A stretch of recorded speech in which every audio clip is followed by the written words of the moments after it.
Today I will be reading Junky by William S. Burroughs. Yeah, I'm really bad at picking up books and actually starting to read them, so maybe if I record a bit it'll get me going. Actually read a book, like I might as well. I have a fucking time, like, don't I? So my first experience with junk was during the war, about 1944 or 1945. I had made the acquaintance of a man named Norton who was working in a shipyard at the time. Norton, whose real name was Morelli, or something like that, had been discharged from the peacetime army for forging a paycheck and was classified 4F for reasons of bad character. He looked like George Raft but was taller. Norton was trying to improve his English and achieve a smooth, affable manner. Affability, however, did not come natural to him. In repose, his expression was sullen and mean, and you knew he always had that mean look when you turned your back. Norton was a hard-working thief, and he did not feel right unless he stole something every day from the shipyard where he worked. A tool, some canned goods, a pair of overalls, anything at all. One day he called me up and said he had stolen a Tommy gun. Could I find someone to buy it? I said maybe, bring it over. The housing shortage was getting underway. I paid $15 a week for a dirty apartment that opened onto a companionway. I never got any sunlight. The wallpaper was flaking off because the radiator leaked steam when there was any steam in its leak. I had the windows sealed shut against the cold and caulking of newspapers. The place was full of roaches and occasionally I killed a bedbug. I was sitting by the radiator, a little damp from the steam, when I heard Norton's knock. I opened the door and there he was, standing in the dark hall with a big parcel wrapped in a brown paper under his arm. He smiled and said, "Hello." I said, "Come in, Norton, take off your coat." He unwrapped the Tommy gun and we assembled and snapped the firing pin. I said I would find someone to buy it. Norton said, "Oh, here's something else I picked up." It was a flat yellow box with 5 1/2 grain cigarettes of morphine tartrate. "This is just a sample," he said, indicating the morphine. "I've got 15 of these boxes at home and I can get more if you can get rid of these." I said, "I'll see what I can do." At that time I never had any use for junk and it did not occur to me to try it. I began looking for someone to buy the 2 items, and that is how I ran into Roy and Herman.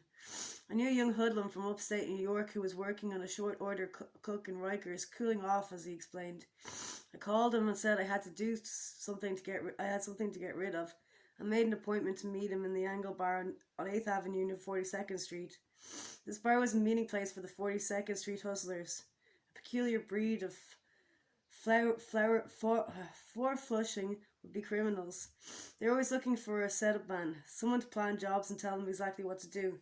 Since no setup man would have anything to do with people so obviously inept, unlucky, and unsuccessful, they go on looking, fabricating preposterous lies about their big scores, cooling off as dishwashers, soda jerks, waiters, occasionally rolling a drunk or timid queer, always looking for the setup man with a big job who will say, "I've been watching you. You're the man I need for this setup. Now listen."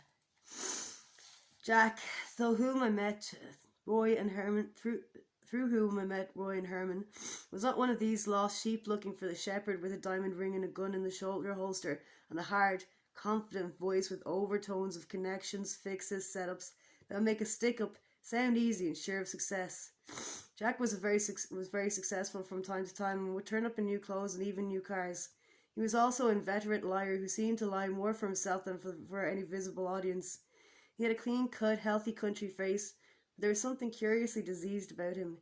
He was subject to sudden fluctuations in weight like a diabetic or a sufferer from liver trouble. These changes in weight were often accompanied by an uncontrollable fit of restlessness, so that he would disappear for some days. The effect was uncanny. You would see him one time as a fresh-faced kid. A week or so later he would turn up so thin, sallow, and old-looking you would have to look twice to recognize him. His face was lined with suffering in which his eyes did not participate. It was the suffering of his cells alone.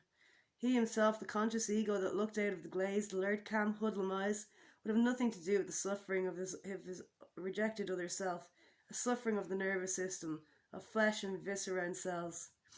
He slid into the booth where I was sitting and ordered a shot of whiskey. He tossed it off, put the glass down, and looked at me with head tilted a little to one side and back. What's this guy got, he said. A Tommy gun and about 35 grains of morphine. The morphine I can get rid of right away, but the Tommy gun may take a little time. Two detectives walked in and leaned on the bar talking to the bartender. Jack jerked his head in their direction. The law. Let's walk. Let's take a walk. I followed him out of the bar. He walked through the door, sliding sideways. I'm taking you to someone who will want the morphine, he said. You want to forget this address. We went down to the bottom level of the independent subway. Jack's voice, talking to his invisible audience, went on and on. He had a knack of throwing his voice directly into your consciousness. No external noise drowned him out. Give me a 38 every time. Just flick back the hammer and let her go. I'll drop anyone at 500 feet. Don't care what you say. My brother has two 30 caliber machine guns stashed in Iowa. We got off the subway and began to walk on snow-covered sidewalks between tenements. The guy owed me for a long time, see? I knew he had it, but he wouldn't pay, so I waited for him. When he finished work, I had a roll of nickels. No one can hang anything on you for carrying U.S. currency. Told me he was broke. I cracked his jaw and took my money off him. Two of his friends standing there, but they kept out of it. I'd have switched a blade on them. We were walking up tenement stairs. The stairs were made of worn black metal. We stopped in front of a narrow, metal-covered door, and Jack gave an elaborate knock, inclining his head to the door like a safe-cracker. The door was opened by a large, flabby, middle-aged queer with tattooing on his forearms and even on the back of his hands. This is Joey, Jack said, and Joey said, hello there. Jack pulled a $5 bill from his pocket and gave it to Joey. Give us a quart of Shenleys, will you, Joey? Joey put on an overcoat and went out. In many tenement apartments, the front door opens directly into the kitchen. This was such an apartment, and we were in the kitchen. After Joey went out, I noticed another man who was standing there looking at me. Waves of hostility and suspicion flowed out from his large brown eyes like some sort of television broadcast. The effect was almost like a physical impact. The man was small and very thin, his neck loose in the collar of his shirt. His complexion faded from brown to mottled yellow, and pancake makeup had been heavily applied in an attempt to conceal the skin eruption. His mouth was drawn down at the corners in a grimace of petulance and annoyance. Who's this? He said. His name, I learned later, was Herman. Friend of mine. He's got some morphine he wants to get rid of. Herman shrugged and turned out his hands. I don't think I want to bother, really. Okay, Jack said. We'll sell it to someone else. Come on, Bill. We went into the front room. There was a small radio, a china bud out with a votive candle in front of it, pieces of bric-a-brac. A man was laying on the studio couch. He sat up as we entered the room and said hello, smiled pleasantly, showing discoloured brownish teeth. It was a southern voice with the accent of East Texas. Jack said, Roy, this is a friend of mine. He has some morphine he wants to sell. The man sat up straighter and swung his legs off the couch. His jaw fell slackly, giving him his face a vacant look. The skin of his face was smooth and brown. The cheekbones were high and he looked oriental. His ears stuck at right angles from his asymmetrical skull. The eyes were brown and they had peculiar brilliance as though points of light were shining behind them. The light in the room glinted on the points of his eyes. Looked like an opal. How much do you have? He asked me. 75 half-grain Sirets. The regular price is $2 a grain, he said, but Sirets go for a little less. People want tablets. Those Sirets have too much water and you have to squeeze the stuff out and cook it down. He paused and his face went blank. I could go about $1.50 a grain, he said, finally. I guess that'll be okay, I said. He asked how we could make contact and I gave him my phone number. Joey came back with the whiskey and we all had a drink. Herman stuck his head in from the kitchen and said to Jack, Could I talk to you for a minute? I could hear them arguing about something. Then Jack came back and Herman stayed in the kitchen. We all had a few drinks and Jack began telling his story. My partner was going through the joint. The guy was sleeping and I was standing over him with a 3-foot length of pipe I found in the bathroom. The pipe had a faucet on the end of it, see? All of a sudden he comes up and jumps straight out of the bed running.